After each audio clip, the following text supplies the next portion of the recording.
Saudaraku, menjelang maghrib, rumah milik warga Mamas Indah, Kecamatan Darul Hasanah, Kabupaten Aceh Tenggara terbakar sekira pukul 18.40 waktu Indonesia Barat pada Minggu 18 September 2022. Akibatnya, 2 kepala keluarga atau 8 jiwa mengungsi ke rumah familinya. Tak ada korban jiwa dalam peristiwa tersebut, namun diketahui penyebab kebakaran diduga dari korsleting listrik. Kepala Pelaksana Badan Penanggulangan Bencana Daerah atau BPBD Kabupaten Aceh Tenggara, Nazmi, mengatakan pada pukul 19.00 waktu Indonesia Barat, petugas BPBD menerima laporan dari warga bahwasannya telah terjadi kebakaran di Desa Lawe Mamas Indah yang menghanguskan 1 unit rumah.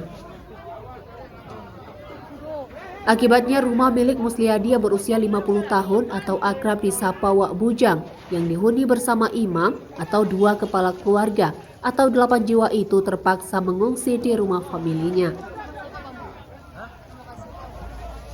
Dalam musibah kebakaran itu, BPBD Aceh Tenggara mengerahkan 5 mobil pemadam kebakaran dan api baru berhasil dipadamkan pada pukul 19.50 waktu Indonesia Barat.